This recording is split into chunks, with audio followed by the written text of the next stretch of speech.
Mənim dinlə məşğul olduğumu bilsələr, düşünərlər ki, mən geridə qalmış insanam.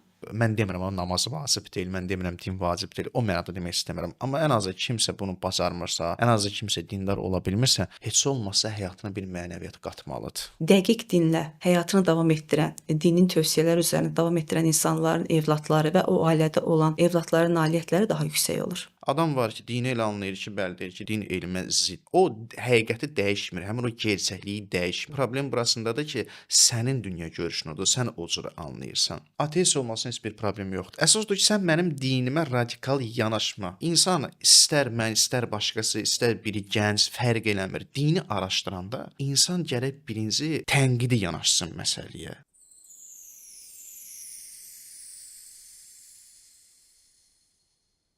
Salam dəyərli izləyicilərimiz. Bugünkü verilişimizin mövzusu cəmiyyət üçün aktual olan din və təhsildir. Bu mövzuda sualları cavablamaq üçün qonağımız araşdırmacı ilahiyyatçı Hacı Elbrusdur. Xoş gəlmisiniz. Təşəkkür edirəm. Elbrus bəy, bəzən düşünülür ki, din təhsilə qarşıdır. Bəli. Bu fikir nə qədər doğrudur və niyə belə başa düşülür? Əvvəla dəvət etdiyiniz üçün təşəkkür edirəm. Allahdan sizlərə uğurlar arzulayıram. Çox sağ Gözəl verilişinizlə, podkastınızla.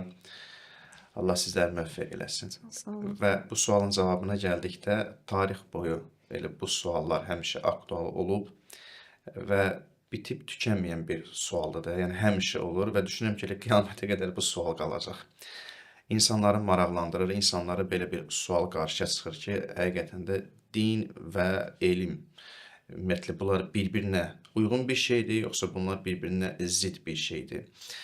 Adətən kimlərəsə sərf eləyir, bunları bir-birinə zidd görürlər, amma burada düzgün izah lazımdır. Gəlin belə deyək, biz iki məsələni ayırd etməliyik. Bir gerçəklikdir, iki də anlayış, anlamaq. Gerçəklik olduğu kimi qalacaq. Yəni heç kəs gerçəkliyi dəyişə bilməz. Bu Allah yanında bir gerçəklik, bir həqiqət var. Onu dəyişmək mümkün deyil. Amma bir də var ki, anlayış. İnsanlar bu gerçəklikdən nə anlayırlar? Bu məsələ burada çox mühümdür. Mən gerçəklikdən nə anlayıram? Bəzən həmişə bu məsələni biz müzakirə edirik. Biri gəlib dindar olanda onun öz dünya görüşü olur və öz dünya görüşünə uyğun dini qəbul edir. Məsələn, tutaq ki, biri dindar olmadan öncə davakar bir insan olub. Dava, dalaş, bunun işi gücü ancaq dalaşmaq olub. Dinə gələndə dinin ancaq cihad məsələsinə fokuslanır. Çünki bu dünya görüşü elə formalaşıb ki, ancaq dava, dalaş istəyir və dinə gələndə cihad tərəfinə fokuslanır. Və yaxud da biri məsələn dindar olmayanda çox da qeybətçil bir insan olmayıb. Qeybətə qulaq asmaz, maraqlanmaz. Dinə gələndə qeybət tərəfə yönəlir. Yəni qeybət etməmək, əxlaqi məsələyə yönəlir. Bu demək ki, insanlar bəzən öz dünya görüşlərinə uyğun dini anlamağa çalışırlar. Və əslində bu nöqsandır. İnsan dini anlamaq üçün universal olmalıdır, hər tərəfli. Din bizə deyir ki, hər tərəfli ol, hər tərəfli anla. Yəni bir dənə öz dünya görüşünə görə dini qəbul etmə. İndi məsələ burasındadır ki, din elmə ziddir yoxsa yox? Dediyim kimi, bu insanın bəzən dünya görüşündən qaynaqlana bilər. Baxır biz necə anlayırıq. Adam var ki, dini elə anlayır ki, bəli deyir ki, din elmə ziddir. O həqiqəti dəyişmir, həmin o gerçəkliyi dəyişmir. Məsələ problem burasındadır ki, sənin dünya görüşün odur, sən o cür anlayırsan. Biz gerçəkliyə baxsaq, gerçəklik nədir? Yəni, insafla biz dini mətnləri araşdırsaq, dini mətnlərə baxsaq, məsələn, Peyğəmbərimizin sözünə baxsaq, Qurani Kərimə baxsaq, aydın olur ki, din heç bir zaman elmə zidd olmayıb. Bilirik də, dinin ilk ayəsi, Quranın ilk ayəsi iqra olub, oxu. Peyğəmbərimiz İlk deyib, əmrimiz oxu olub. İlk əmri oxu olub. Yəni, oxu əmri verilibsə, ondan sonra hər şey qaynaqlanır. Oxumaqdan sonra hər şey qaynaqlanır. Ona görə də din heç bir zaman elmə zidd olmayıb. Hə, bir məsələ var. O da budur ki, bəziləri düşünürlər ki, din və elm, din yəni bərabərdir elm və yaxud elm bərabərdir din. Yox, bu cür də, tam da bu cür deyil. Din elmə bərabər deyil. Ümumiyyətlə, dinin sahəsi elm deyil. Yəni məsələn, Qurani-Kərim elmi bir kitab deyil. Bu günlərim çalışırlar ki, Qurani-Kərimi elmi bir kitab kimi təqdim eləsinlər. Bəli, bəzi elmi məsələlərə toxunur, bəzi məsələn təbiət hadisələrinə toxuna bilər, fəlsəfi bir məsələyə toxuna bilər, amma toxunur. Məsələ budur ki, biz əgər Quranı ümumi araşdırsaq, ümumi baxsaq, biz görərik ki, Quran elmi bir kitab deyil və Allahın da məqsədi o olmayıb ki, insanlarla elmi danışsın. Elmi danışma fikri yoxdur Allahın.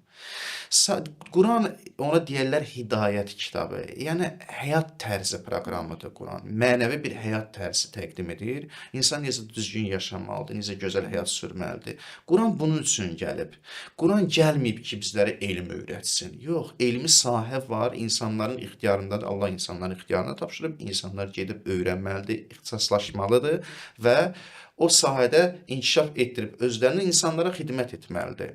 Amma dinimiz gəlib insanlara bütün elm barəsində hər tərəfli danışsın. Dinin zaten məqsədi o deyil. Ümumiyyətlə Allahın məqsədi o deyil. Allahın məqsədi insan yetişdirməkdir. Mənəvi bir insan yetişdirməkdir. Elmə gəldikdə sən insansan, ağıl verib özün araşdıracaqsan, kəşf edəcəksən, elmi kəşflərin ortaya çıxacaqsan və kəşf edərək mütəxəssislər yetişdirəcəksən məsələn. Bu da zaten Allahındır da. Demirik ki, bütün aləm Allahındır. Mən, sən, o, hər kəs Allahındır. Bəzən görürük ki, elmi Allaha bir yad, bir ünsür kimi təqdim eləmək istəyirik. Bəli, biz deyirik ki, Allah elmdən danışmır. Yəni, elmi məsələnin dərinlinə gedib, Allah bir mütəxəssis kimi orada çıxış eləmir. Allahın məqsədi insanları doğru yola çağırmaqdır, mənəvi proqram verməkdir. Amma bu tərəfdən də elmin özü, insanlar gedib elmi kəşf edirsə, hansı bir elmi kəşfə imza atırsa, bu elə Allahın elmi deməkdir də. Yəni, zaten sən, mən Allahın deyilik, o, bu, hamımız Allahınıq. Allahın olduğumuza görə, təbii ki, hansı elmi kəşflər Allah bu ağlı bizə yaradıb da, Allah bu ağlı bizdə yerləşdirib, fitrətimizi bizdə yerləşdirib. Biz gedib elmi kəşfləri əldə etdikdə, o, əlbəttə ki, Allaha aid olan bir məsələdir. Yox, elm Allahın deyil, sanki elə bir ki, Allahın özünün bir dünyası var. Allah oturub öz dünyasını yaradır, insanların da öz dünyası var, öz elmi kəşflərini edirlər, Allahın heç bir adiyyəti yoxdur. O elmi kəşf deyil Allahındır, kimindir ki? Sadəcə olaraq Allah elmi kəşfi insanların ixtiyarına qoyub ki, insanlar öz ixtiyarı ilə geçsinlər, araşdırsınlar. Çünki düşünən bir varlıqdır. Düşünüb araşdırmalıdırlar.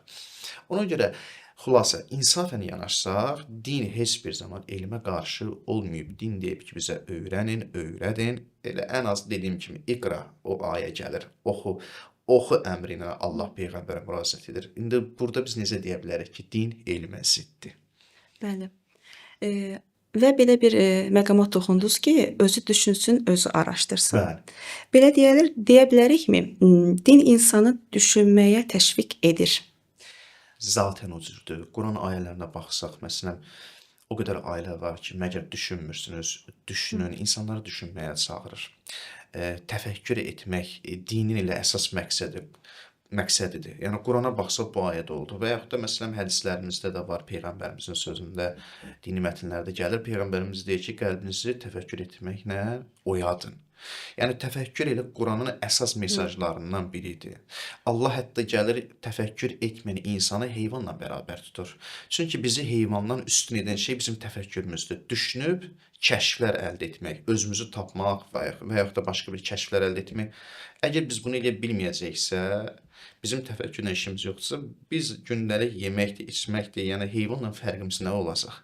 Ona görə bizi heyvandan fərqləndirən budur ki, ona deyərlər, düşünən insan olmaqdır. Biz düşünürük deyə biz heyvanlardan, başqa varlıqlardan fərqliyik.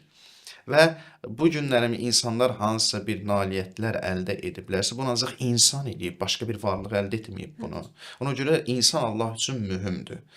Əlbəttə ki, Quran insanı düşünməyə təşviq edir və düşünməyən insandan Allahın xoşu gəlməz. Hətta hədislərimizdə də var, 1 saat düşünmək 70 ilin ibadətindən üstündür məsələn deyilir də. Düzdür, orada ibadət aşağı düşmür, amma demək istəyir ki, düşünərək ibadət eləmək lazımdır. Düşünərək addım atmaq lazımdır. Bəli, Qurani-Kərim Allah bizi düşünməyə çağırır.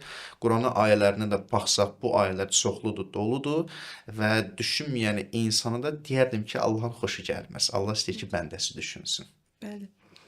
Və belə bir məqam da var ki, bəzən dini geridə qalmışlıq kimi təqdim edirlər və bu da insanları biraz çəkindirir.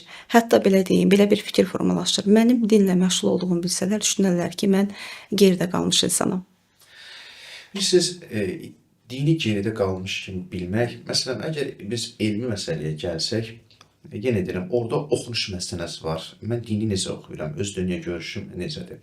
Məsələn, tarix boyu biz görmüşük ki, bir misal deyim də, tarix boyu görmüşük ki, bəzi dindarlar elmə qarşı çıxıb. Hətta məsələn, bunun səbəblərindən biri məsələn Avropada orta əsrlərdə kilsə və elm qarşı durmasında da görə bilərik ki, oradan da təsirlənmə olur ki, elmi məsələn dinə zidd kimi bilirlər. Baxın biz əgər baxsaq, bəzən görürsən ki, bir elmi kəşfi ortaya qoyanda, hətta alim deyərəm də, hansısa bir alim o elmi kəşfi görür, hətta təkfir eləyir. Yəni təkfir eləyir nə?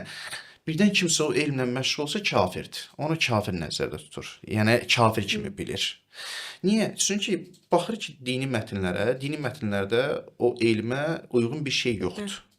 Və dini üstün tutur. Deyir, din üstündür, bu mənə lazım deyil. Elm mənə lazım deyil. Birdən kimsə gedib onu öyrənsə Quranı inkar eləyər, məsələn. Hədisləri inkar eləyər.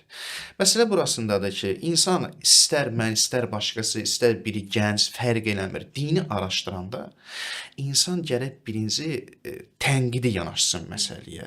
Yəni bəzən biz qorxuruq dinə aid olan hər bir şeyi qəbul edirik. Hədis eşitdik, qəbul edirik. Quranın hansı bir izahını, təfsirini eşitdik, qəbul edirik. Qorxuruq, birdən inkar eləyərəm, Allah məni cəzalandırar. Amma deyən yoxdur ki, birdən qəbul eləyərsən, Allah səni cəzalandırar. Yəni bəlkə səhv qəbul eləmsən. Bəlkə bu hədis, elə bütün hədislər o deməkdir ki, hamısı doğrudur, hamısı peyğəmbərin dilindən nəql olunub. Bəlkə kimsə bunu uydurub. Bəlkə saxta bir hədisdir. Ki bu barədə elm də var. Dinə aid olan elm də var ki, araşdırır. Ona görə baxmalıyıq ki, biz hansı hədis doğrudur və o doğru hədisi qəbul etməliyik və biz həmişə hədislə elmi uyğunlaşdıranda orada incə bir məqam var. Onu baxmalıyıq ki, məsələn, tutaq ki, bir Quran ayəsidir. Bunu yaxşı olaraq Seyid Kamal Heydəri, bilmirəm, eşitmisiniz yoxsa yox, Seyid Kamal Heydəri çox möhtəşəm bir nəzəriyyə deməyim, çox möhtəşəm bir araşdırmasını ortaya qoyub. Məsələn, hansısa bir dini, təkcə düzdür Seyid Kamal Heydəri yox, başqa alimlərimiz də var bunu deyən. İnsan hansısa bir dini mətnə rastlaşdıqda, məsələn, bir dini mətnə gəldim, baxdım. Birinci baxmalıyam bu dini mətnə. Lap tutaq ki, bu dini mətn möhkəmdir. Məsələn, Quran ayəsidir. Açıq-aşkar Quran ayəsidir. Bir misal gətirim. Deyir ki, Allahın əli sizin əlinizin üzərindədir. Allahın əli sözü keçir burada.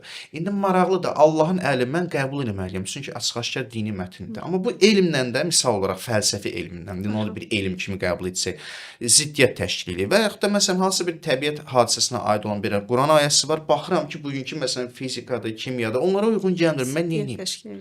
Ziddiyyət təşkil edir. Mən gərək ya bu ayəni qəbul edeyim, onu da elmi rədd edeyim. Elmi də qəbul etsəm, ayəni rədd etmiş olaram. Bu da alınmır. Bəs mən nə etməliyəm? Burada uyğunluq məsələsi var. Ya o dini mətnləri həmin o elmə uyğunlaşdırmalısan. Sənin yolun, çıxış yolun budur. Uyğunlaşdırmalısın mütləq şəkildə. Niyə? Çünki din heç bir zaman elmə zidd deyil axı. Uyğunlaşdırmalısan bunu. Uyğunlaşdıra bilmirsənsə, onda burada fasilə verəcəksən. Deyəcəksən ki, mən dini mətni başa düşməmişəm və yaxud da başa düşə bilmirik və yaxud da məqsəd orada başqadır, hədəf başqadır. Alimlərimiz bax bunu deyir. Deyir, gördünüz ki, bir dini mətn elmlə ziddiyyətli təşkil etdi, ziddiyyət var orada. Əvvəla o dini mətni uyğunlaşdırmalısan. Buna təvil deyərlər, təfsir deyərlər, izah etməlisən ondan. İzah edə bilmirsənsə, onda dini mətn nəsə başqa bir şey nəzərdə tutur. Və yaxud da misal olaraq, ən azı bu elmi kəşfdə nəsə bir problem var. Yəni, bura qədər başa düşməliyik ki, dini mətn heç bir zaman gəlib elmə ziddiyyətli ola bilməz, ziddiyyət təşkil edə bilməz. Ona görə də araşdırmayan insan, başa düşməyən, anlamayan insan elə dini mətni gördüyü kimi qəbul edir, başlayır elmi rədd eləməyə. Və ona görə də bu günlərimdə yaranır, bu günlərin belə bir tendensiya yaranır ki, yəni dindar o demək ki, elmsiz bir adam, elmi qəbul etməyən, din elmə ziddir və s. Və başqa bir tərəfdən də baxsaq, bəzən də bu cür bir radikal qrup olur. Radikal qrup. Məsələn, onlar elə düşün, öz radikallığını məsələn dinlə örtbasdır edirlər. Və baxanlar da deyirlər ki, bax bu radikal qrup əgər dindardırsa, bunların elmlə heç bir fərqi yoxdur. Daha doğrusu elmlə heç bir uyğunluğu yoxdur. Əlaqələri. Həmin o radikal qrupa görə də din elmə ziddir yoxsa yox deyirlər ki, bəli, din elmə ziddir. Yəni bu fikirlər formalaşmağa başlayır. Ona görə incə araşdırmaq lazımdır ki, nədir? Əvvəla dinin özünə birinci baxmaq lazımdır. Şəxsiyyətə yox. Bir şəxsiyyət çıxıb dinin elmə zidd olduğunu təqdim edirsə, mən şəxsiyyətə baxmayacam, mən dinə baxacam. Hər bir sahədə biz şəxsiyyətə baxmırıq, gedirik o sahənin özünü araşdırırıq. Amma dinə gələndə şəxsiyyətdə fokuslanırıq. Bəli. Halbuki şəxsiyyət yox, bir dinə baxmalıyıq. Bir də baxmalıyıq, Peyğəmbərimiz elmə zidd bir addım atıb, Peyğəmbərimiz bizi elmdən çəkindirib, Peyğəmbərimiz bizi düşünməyə təşviq edib, yoxsa düşünməməyə. Yəni Peyğəmbəri bir nümunə alaq da özümüzə. Quran demir, Peyğəmbər sizin üçün ən gözəl nümunədir, örnəkdir. Gəlin bir Peyğəmbəri özümüzə örnək alaq. Ondan sonra qərar verək ki, din elmə ziddir, yoxsa yox. Bəli, doğru vurğuladınız ki, biz dinə gəldikdə şəxsiyyətə baxırıq. Biz riyaziyyat elmini öyrəndikdə heç vaxt onu tədris edən müəllimə fokuslanmırıq, elmə fokuslanırıq. Amma dində isə bunu təbliğ aparan kimdir, ona baxırıq. Şəxsiyyətə qiymət veririk, onun fəaliyyətinə yox. Hətta mən bir söz deyim, biz hansısa şəxsiyyətə fokuslanıb bir şəxsiyyəti götürürük və bizə sərf eləyəni deyirik. Amma biz məsələn müsəlman alimlərinə baxsaq, İbn Sina tibb elmində məsələn və yaxud da Muhammed Əl-Xarəzmi tutaq ki, coğrafiya elmində, o cümlədən astronomiya və yaxud da tutaq ki, misal üçün İbn Heysəmi ki, bunlar kimlərdir? Bunlar həmin o astronomiyada, coğrafiyada və digər elmlərdə inkişaf etmiş alimlərdir. Yəni bunlar da müsəlmandır. Əgər desək ki, din elmə ziddir, bunlar niyə elmlə məşğul olublar? Tibb elmindən gəlib məşğul olublar. Yəni bu da onu göstərir ki, din heç bir zaman elmə zidd olmayıb. İstər bu, belə deyim, dini elm olsun, din sahəsinə aid olan elm olsun, istər dünyavi elmə aid olsun. Hətta belə deyim, dünyavi dini elm də əslində yoxdur. Çünki elm ona görədir ki, insana mərifət bəxş eləsin, insan mərifət əldə etsin. Elmin məqsədi budur. Öyrənməklə biz Allaha mərifət əldə edirik. Tibb, bir təbib, həkim də öyrənməklə gedib Allaha mərifət əldə edə bilər. Hansısa bir din sahəsində olan da fərq eləmir. Bütün hamısı Allahındır. Biri tibb sahəsində baxır, möcüzə görür tibbdə məsələn. Biri nə bilim fizika, biri kimya. Yəni bunlar hamısı onun göstərir ki, əslində son məqsəd, hədəf budur ki, bu elmlərdə insan Allaha aparsın, Allaha çatdırsın. Ona görə dini dünyəvi elm olmur da. Elə elm birdir. Elə öz tariximizə nəzər salsaq, görkəmli şəxslərimiz, Nizami, Füzuli, Nəsimi, hamısı elm və dini paralel aparıb hər zaman. Bu zaman belə bir sual yaranır. Biz necə edə bilərik ki, dində və təhsildə əsas o prioriteti, belə deyək də, öndə saxlayaq, ona əsasən irəliləyək. Din və təhsil, baxın bir dənə də bir söz deyim. Bizim dinimizin elmə yanaşması mən deyirəm fərqlidir. Düzdür, bütün yenə qədər danışdığım hamısı düzdür. Amma dinimizin biraz elmədə tam, mən deyirəm bir möhtəşəm şəkildə, daha fövq yanaşır. Elementar bir dənə bir hədis deyim, məsələn, Həzrət Əli əleyhissalamdan hədis desək misal olaraq, Həzrət buyurur ki, əməlsiz alim cahil kimidir. Yəni bu o fərqliliyi göstərir. Bizim dinimizə görə alim, elmli şəxs informasiya yığan şəxs deyil. Bizim dinimizə görə elmli şəxs informasiyasına əməl edən şəxsdir.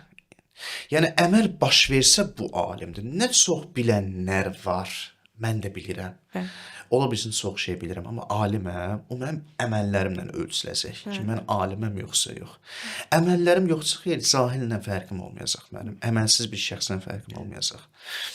Yəni bu sadəcə olaraq bir informasiya, bir yük özümə yığıram. Yükdən başqa bir şey olmayacaq. Elm insana fayda verməlidir, yəni əmələ sövq etdirməlidir. Əməl yoxdursa, bəli, sənin o elmin heç bir faydası olmayacaq və ona görə dinimiz gəlir deyir ki, alim, təhsilli şəxs o şəxsdir ki, biliyinə əməl etmiş olsun. Bu zaman o təhsilli olacaq, bu zaman ona alim demək olar. Əgər biz dinin yanaşması ilə baxsaq, din həm də burada həmişə bunu vurğulayırıq, həmişə deməliyik ki, din mənəvi məsələyə də çox diqqət edir. Baxın, gəlin bir dənə bir söz deyim. Elm qurudur, təkcə elm. təkcə elm nəzərə alsaq qurudur. Təkcə nəzəriyyəni nəzərə alsaq qurudur.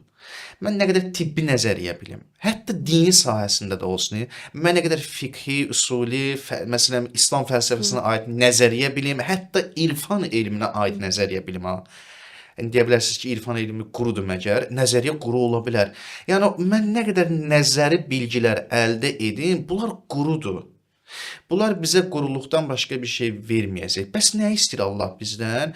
O elm mənə mənəviyyat bəxş eləməlidir. Yəni, mənəviyyat da onun yanında olmalıdır. Quran nə deyir? Deyir ki, peyğəmbərlər göndərdik ki, onları yüzəkkihim təskiyə etsinlər, paklasınlar və sonra onlara elm öyrətsinlər. Bəzi yerdə də deyir, elm öyrətsinlər, sonra paklasınlar. Hər halda, yəni elmə girəndə pak halında girmək lazımdır.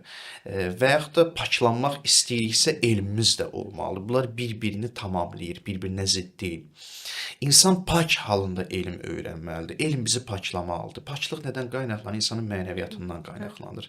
Mənəviyyatsız elm quruluqdan başqa bir şey. Quru bir elmdir. Gedəcəksən, professorsan, hamısı bir universitetə dərs deyirsən, tələbələrinə nə fayda?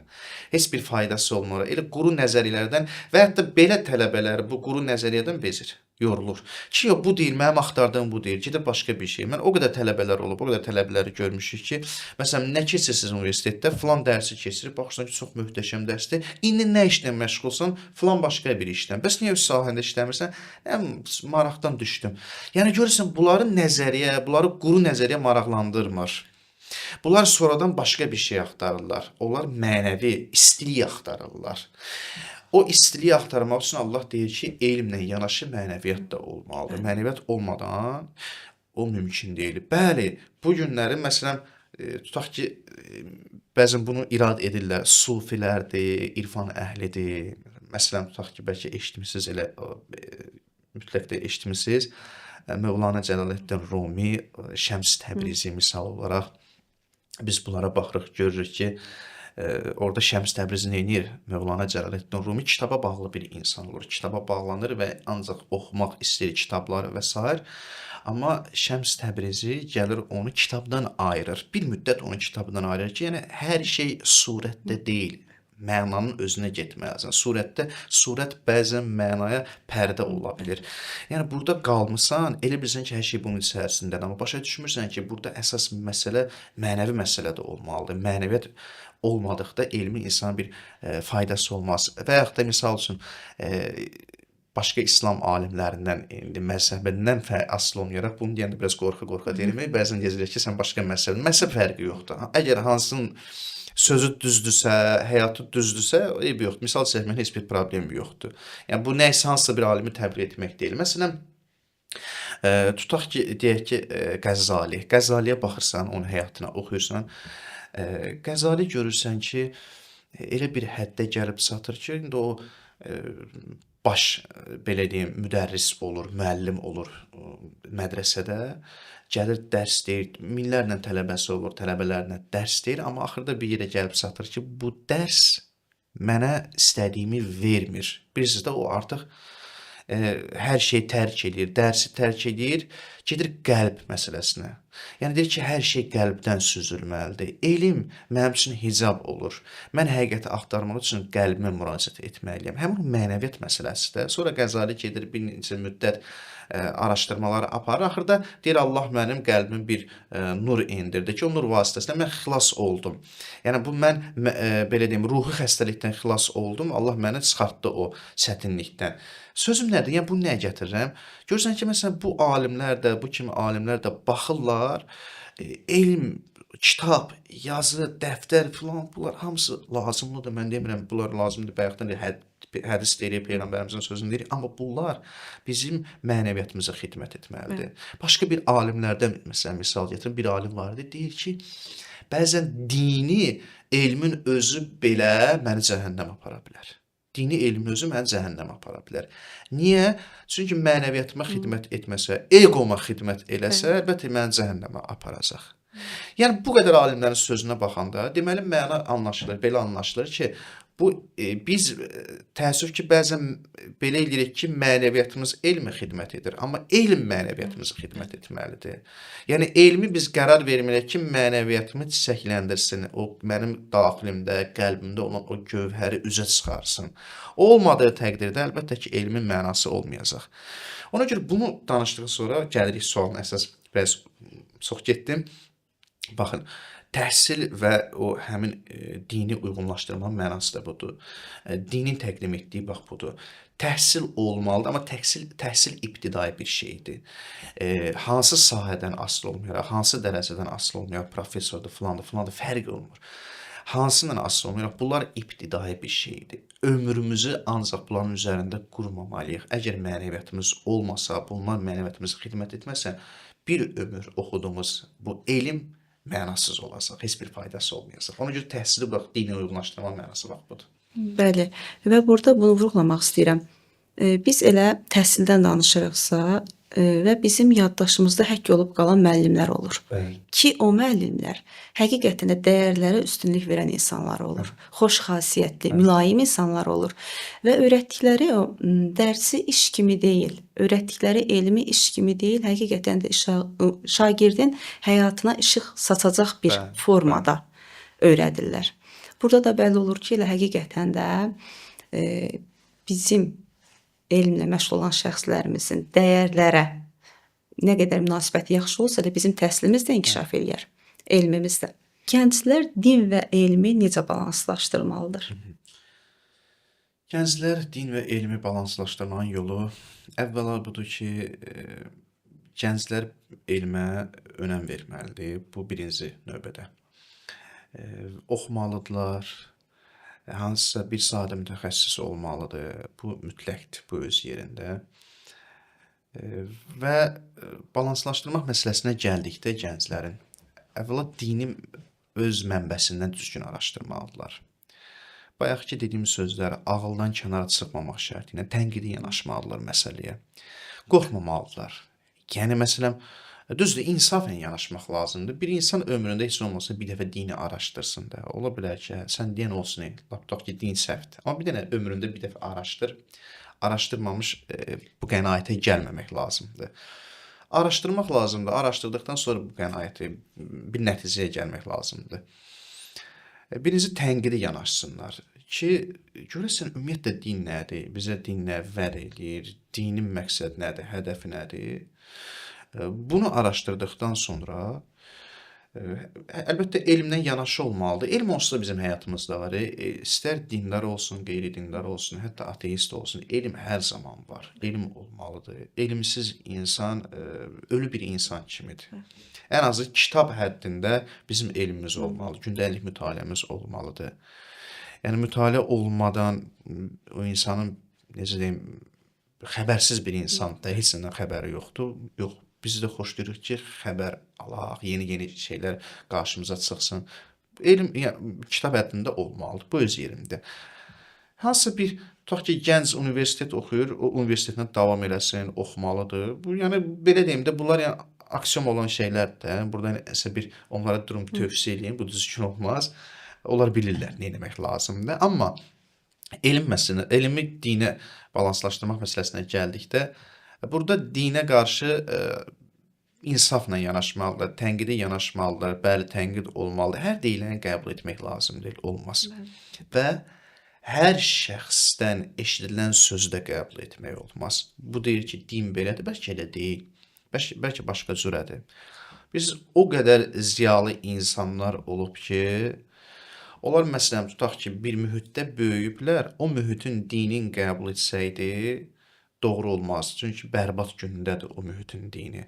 Amma ziyalı olduğu üçün başa düşüb ki, dini də araşdırmaq lazımdır. Nəsə bir şey ola bilər, həqiqət ola bilər. Araşdırıb gəlib dini düzgün şəkildə anlayıb ki, tarix boyu bunun misalları var. Tarix boyu islahatçı alimlər olub, reformist alimlər olub ki, bu gün də var. Görürük ki, məsələn, onlar mühafizəkar bir alimin içərisindən çıxıb yeni fikirləri, dini, əslində yeni fikir deyil, dini düzgün anlayıb və düzgün təqdim ediblər. Baxırsan ki, bu necə də gözəl bir dindir, sən demə din bunu deyirmiş.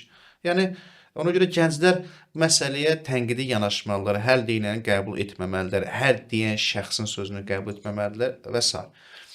Və mən deyərəm ki, dindən də ilham almalıdırlar. Yəni necə dindən ilham almalıdırlar? Səni, məni ən çox elmə tərəf təşviq eləyən elə dindir, Allahdır. Yəni təsəvvür et ki, biri var ki, ana, ata desin ki, elm öyrən. Dost desin ki, məsələn, elm öyrən. Biri var ki, aləmlərin Rəbbi olan Allah, mənim yaradanım gəlib mənə deyir ki, elm öyrən və mənə dəstək olur. Mənim hər oxumağımda, hər kitab oxumağımda, hər universitetdə imtahanlarımda məsələn mənə dəstək olur. Yəni bu böyük bir motivasiya olmalıdır insan üçün. Allah məni izləyir, görür mən nə edəcəm. Bu dindən insanın motivasiya almasıdır, mənəvi bir motivasiya almalıdır. Və deyə bilmərəm ki, hər kəs gəlsin, dindar olsun. Bunu demək düzgün deyil də. Hamı gəlsin, namaz qılsın. Mümkün də deyil. Mümkün də deyil hamının namaz qılması. Çünki məsələn mən burada gəldim, danışdım, dedim ki, hamı elm mütləqdir, elm öyrənməlidir. İndi fikirləşənlər bəlkə deyə bilər ki, buradan da dini təbliğ eləyəsəm, amma bir dənə bir söz deyim. Ən azı heç olmasa biz insanlar, bilmirəm bu sözüm nə qədər düzgün başa düşüləcək yoxsa yox. Mən demirəm o namaz vacib deyil, mən demirəm din vacib deyil. O mənada demək istəmirəm. Amma ən azı kimsə bunu bacarmırsa, ən azı kimsə dindar ola bilmirsə, heç olmasa həyatına bir mənəviyyat qatmalıdır. Mənəviyyat olmalıdır ən azı. İndi dindar deyilsən özün bilərsən, amma mənəviyyatın olmalıdır. Məsələn, heç olmasa sənin bu elmin, öyrəndiyin elmin həmin o balanslaşdırmağa gəlir də, sənin bu öyrəndiyin, mənim öyrəndiyim bu elm insanlara xidmət üçün olmalıdır. Yox, mən bunu öyrənirəm pul qazanmaq üçün. Ya belə olmasın da. Yəni bunu dinmi gəlib deməlidir. Dinmi gətirib deyək ki, din belədir. Ən azı fikirləşməlisən ki, mən burada elm öyrəndə pul qazanmaq üçün yox, insanlara xidmət üçün, aləmə xidmət üçün. Bayra bu dinin dediyi sözdə həmin o balans məsələsidir də. Bir gənc elmi öyrəndə bunun üçün öyrənməlidir. Pul qazanmaq üçün yox, insanlara xidmət üçün öyrənməlidir. Bəşəriyyətə xidmət üçün öyrənməlidir. Pul bir yerə qədərdir. Pul oldu, bitdi, elm də bitəcək. Amma insanlara xidmət o insanın mənəvi bir ehtiyacıdır. O mənəvi ehtiyacını ödəməklə həmişə ruhunda həkk olunur. O gözəllik onun ruhunda həkk olunur. Ona görə gənclər bu günlərim əgər elmlə dini balanslaşdırmaq istəyirlərsə, bu balansın yolu dediyim kimi budur ki, tənqidi yanaşsınlar məsələyə və insanlara mənəvi məsələyə diqqət eləsinlər, insanlara xidmət üçün bu elmi öyrənsinlər. Dindar olsan da olmasında fərq eləmir. Bunun üçün yəni sən xidmət eləməlisən, bunun üçün elmi öyrənməlisən və çox şey demək olar ki, elə bu qədər kifayət eləyər məncə. Bir də belə bir məsələni diqqətə çatdırmaq istəyirəm. Özümün müşahidələrimdən ki, cəmiyyətdə belə deyək, dinlə doğrudur, çox insan hal-hazırda məşğuldur, dindar olduğunu düşünür, sanır. Amma hansı ki, tamamilə həqiqətə çatmış, dəqiq dinlə həyatını davam etdirən, dinin tövsiyələri üzərində davam etdirən insanların evladları və o ailədə olan evladların nailiyyətləri daha yüksək olur. Çünki din bir disiplin də formalaşdırır insanda. Gündə 5 dəfə namaz qılmaq. Niyə insanlar namazı ardıcıl 5 dəfə qıla bilmir? Çünki disiplin yoxdur. Amma din bizə elə namazla disiplinli olmağı öyrədir. Bunu da burada qeyd etmək istəyirəm ki, həqiqətən bu belədir. Belə bir sual ünvanlayım. Gözəl və mənalı yaşamaq üçün hər kəsin dindar olması vacibdirmi? Hər kəsin dindar olması xeyr, vacib deyil. Bu mənada vacib deyil ki, bəli, Allah istəyər ki, hər kəs dindar olsun. Allah qarşısında bir məsuliyyət olacaq. Bu baxımdan heç. Amma hər kəs öz seçimində azaddır. Biri xristiyan ola bilər, biri yəhudi ola bilər, biri müsəlman ola bilər, hətta biri ateist ola bilər, fərq eləmir.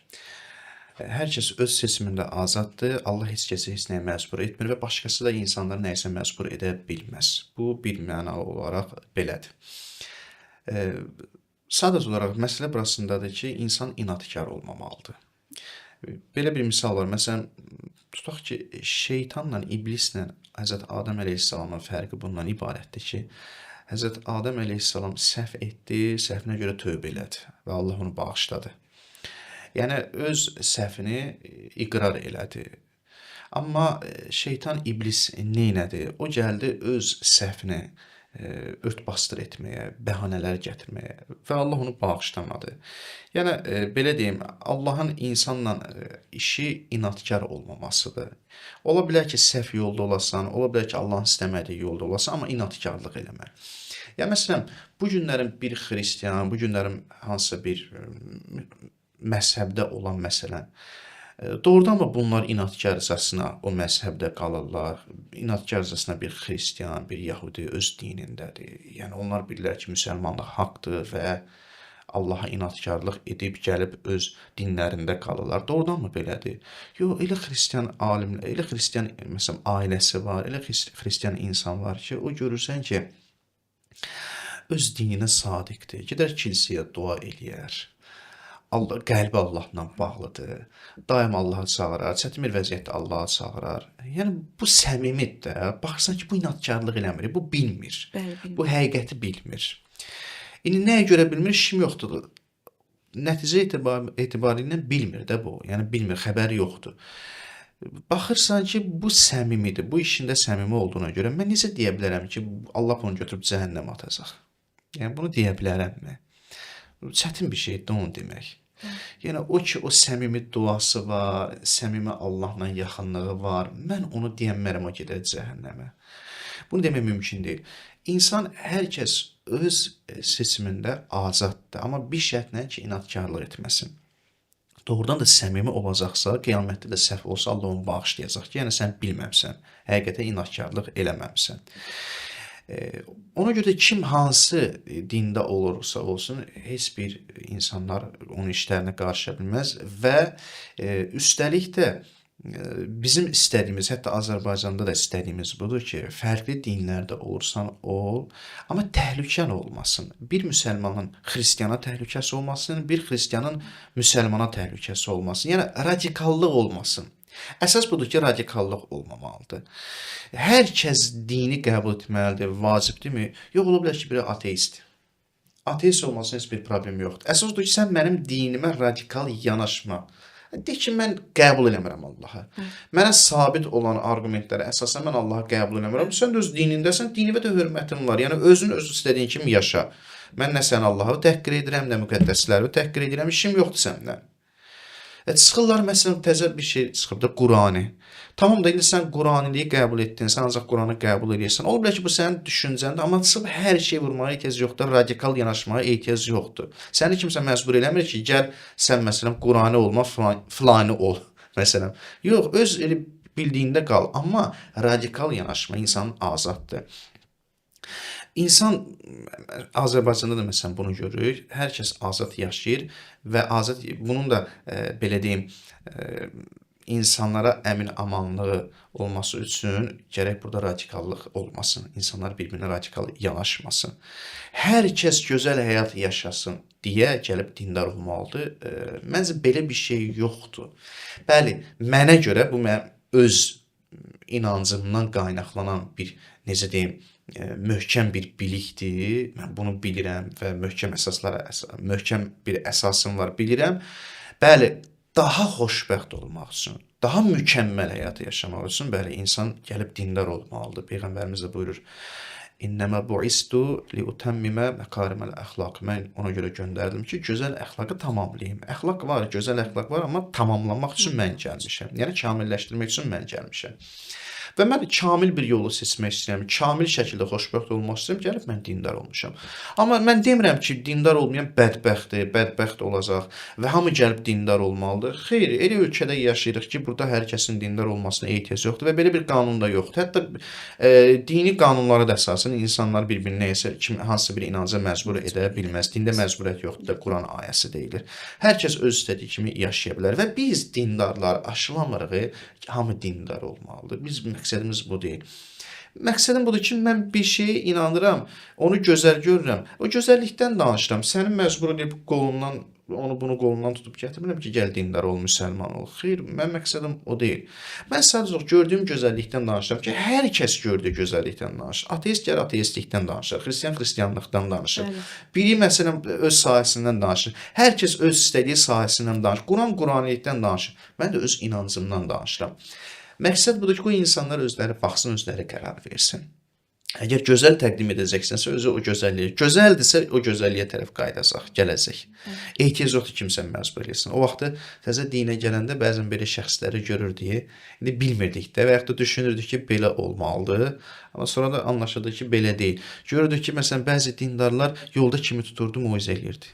Söhbət eləyirdi. Və hara qədər gedirsə, xanım olurdu, kişi olurdu, fərq eləmir. Yanında gedirdi, evinə qədər moizə eləyirdi, söhbət eləyirdi. Baxırsan bu nədir? Yəni belə şey olar. Kim deyib axı hamını yolda tut, moizə elə, söhbət elə. Sən həyatını göstər. Demirsən ki, mənim həyatım mükəmməldir. Mən daha mükəmməl həyat yaşayıram. O mükəmməl həyatı göstər. Gəlin bir dənə elementar misal deyim. Elementar yox, çox böyük bir misal deyim. Ustad Hacı Şahin Həsənli. Mərhum Ustad Hacı Şahin Həsənli. Neynədir? İnsanları dinə məcbur elədi. İnsanların qolundan tutub gəl dindar ol. Və yaxud da insana dedi ki, kim dindar olmasa ondan pis rəftar edəcəm. Xeyr. Bir minbəri var idi, çıxırdı minbərində dinin gözəlliyindən danışırdı və dünyasını dəyişdi. Nə qədər insanlar gəldi onun qəbrinin üzərinə.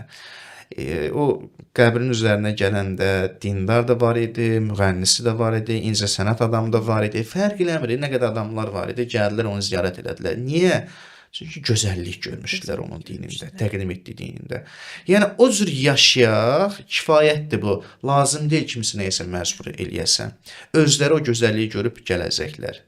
Və ona görə də xeyr, hər kəsin gözəl həyatı yaşaması üçün onu deyim ki, bəziləri belə deyirlər, belə fikirləşirlər ki, gözəl həyat yaşamaq üçün, gözəl həyat tərzinə malik olmaq üçün bəli din mütləqdir və dindən qeyri həyat tərzi bədbəxtlikdir. Yox, mən o cür fikirləşmirəm. Gözəl həyatı yaşamaq yox, daha mükəmməl həyatı yaşamaq üçün bəli, dinə müraciət etmək lazımdır. Amma o bir insanlarda mən düşünürəm ki, bəli, xoşbəxt yaşaya biləcək bir şəxslər var. Məsələn, dediyim kimi, xristian da xoşbəxt yaşaya bilər, ateist də xoşbəxt yaşaya bilər, amma xoşbəxtliyin o həmin balansı aşağıdır mənə görə. Balansı aşağı ola bilər. Yəni sən müəyyən bir şeylərə görə xoşbəxtsən, amma sən məsələn sonsuz olmayan, sən məsələn keçici olan bir şey üçün xoşbəxtsən, amma xoşbəxtsən yenə də. Məsələn, mən bir fəqir, imkansız ailəyə kömək eləyirəm, ondan bir mənəvi bəhrə əldə eləyirəm, düzdür? Amma dünyamı dəyişəndən sonra mən ki, ateistəm, hər şey aradan girəcək, o xoşbəxtlik orada qalacaq, dünyada qaldı. Yəni balans aşağıdır xoşbəxtliyin. Lakin mənə görə dinin insana təqdim etdiyi xoşbəxtlik isə o qiyamət var axı.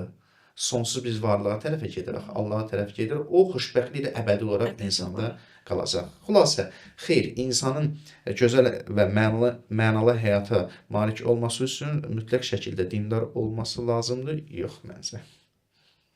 Təhsilli insanın dinə baxışı dəyişirmi? Təhsilli insanın dinə baxışı mütləq şəkildə dəyişir, bəli.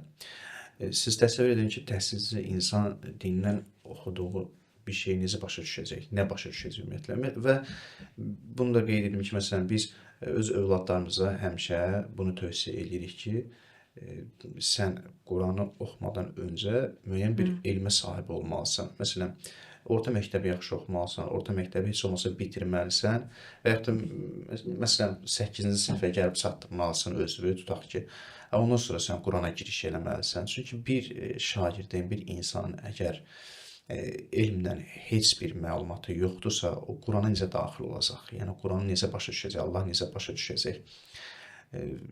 Gəlin deyək ki, etiraf eləyək ki, bu gün radikal cərəyanlar və yaxud da tarix bu radikal cərəyanlar nə üçün baş verib? Çünki onlar elmsiz olublar.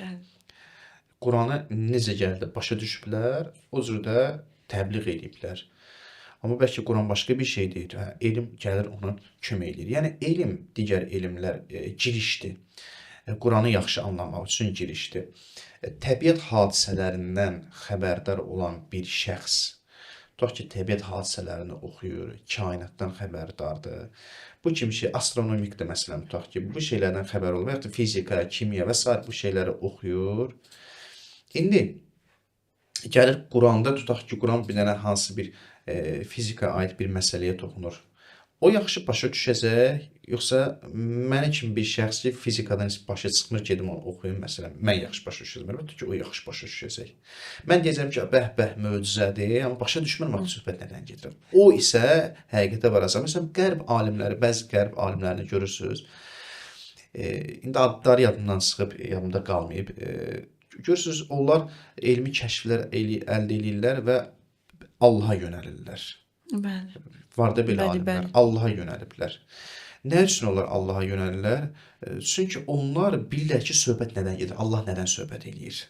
Özləri də mütəxəssisdir o sahədə və bilirlər ki, Allah nədən söhbət eləyir. Söhbətin məğzunu tuturlar və onu möcüzə şəklində görürlər, Allaha yönəlirlər.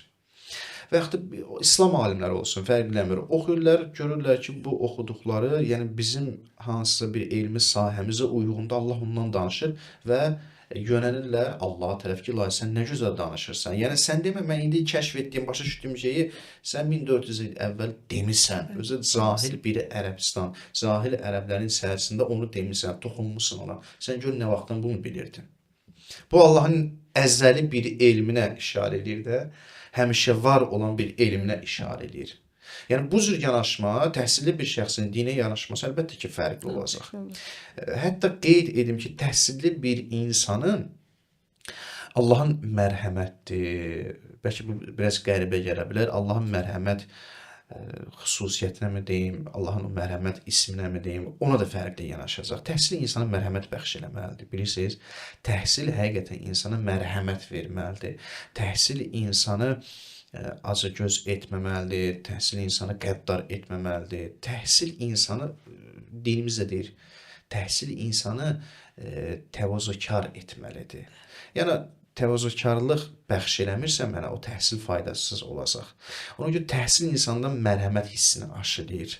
Nə deməkdir bu? Necə aşılayır? Bunu bilmirəm. Bunu gərək yaşayasam, bunu gərək yaşayaq.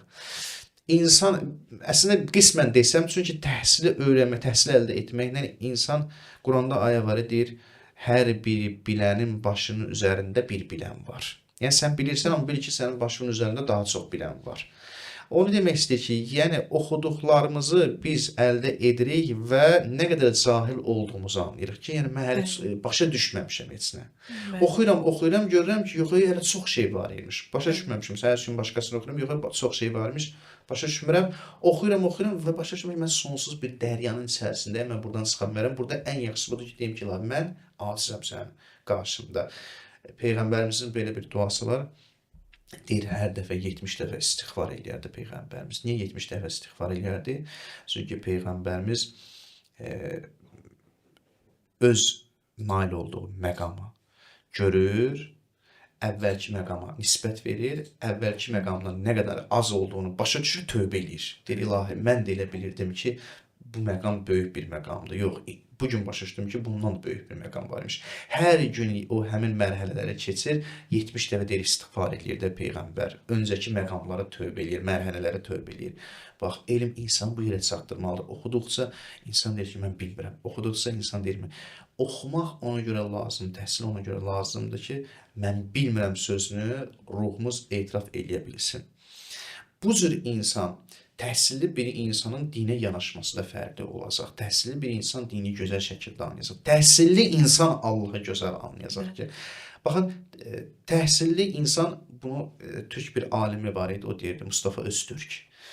O qəşəng deyirdi, özü reformist bir alimlərdəndir, professordur. O deyirdi ki, deməli, belə bir söz deyir ki, əslində biz, məsələn, Allahın bir dediyi var, bir də nə demək istədikləri var. Deyir, biz daha çox fokuslanırıq Allahın dediklərinə.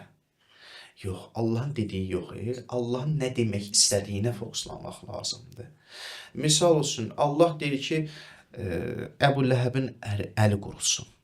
Əbu Ləhəbin əli qurusun. Allah nə dedi? Heç nə dedi ki, Əbu Ləhəbin əli qurusun. Əvvəl tarix bir hadisə baş verir.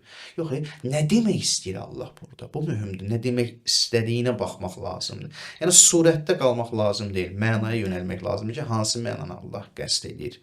İndi təhsilli insan başa düşür ki, Allah nə demək istəyir, nə deyir, yox. Təəssüf ki, biz çox vaxtı nə deyirə baxırıq. Amma nə demək istədiyinə başa düşmürük. Ona görə əlbəttə ki, təhsilli bir insan və bayaq dediyim kimi yanında da mənəviyyatı mütləq şəkildə olmaqla, mənəviyyat onu əhatə etməklə təhsilli bir insan Quranı da, Allahı da çox gözəl başa düşər.